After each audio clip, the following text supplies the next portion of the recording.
അക്ഷരൻ വെള്ളത്തെ കുറിച്ച് സംസാരിക്കും. വെള്ളം സ്വർഗത്തിലെ മഞ്ഞായിരുന്നു. കാരണവന്മാരുടെ പ്രാർത്ഥനയിൽ അലിഞ്ഞ് അത് ഉറവകളുടെ സൂര്യകാന്തിയായി ഭൂമിയിൽ വിരിഞ്ഞിറങ്ങി.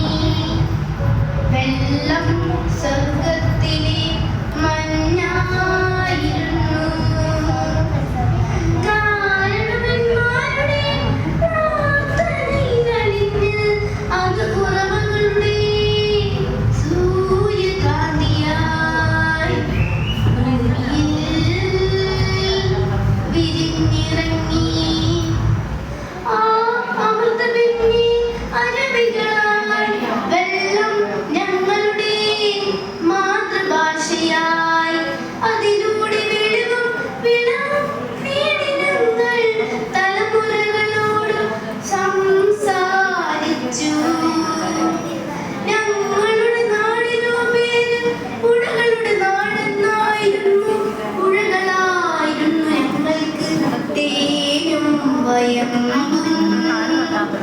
അവയായിരുന്നു മുലപ്പാൽ ഉള്ള തൊട്ടിൽ താരാട്ട്.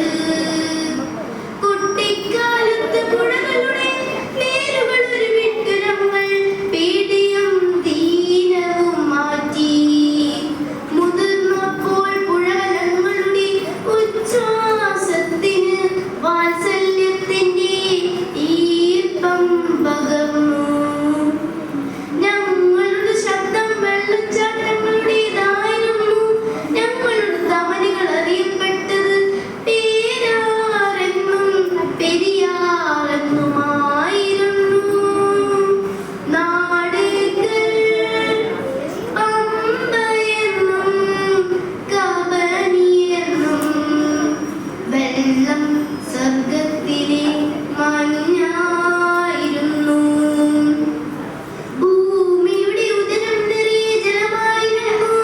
1000 വസന്തങ്ങൾക്കുള്ള വിത്തുകൾ അതിലൊഴുകി നടന്നു. വേരുകൾ നീരിനെ കിക്കിളി കൂട്ടി അതിനെ കണിക്കുന്നയും ഓണപ്പൂക്കളവും പാതിരനിലാവുമാക്കി. ഞങ്ങളുടെ കവികളെ ലഹരി പിടിപ്പിച്ചു. വെള്ളം സ്വർഗത്തിലെ മഞ്ഞായിരുന്നു. ഇനിയും ഞങ്ങളുടെ പുഴകളിൽ പൗർണമി നിലാവ് പോലെ തെളിനീർ നിറയും വരെ എന്റെ ആത്മാവ് ശമിക്കും.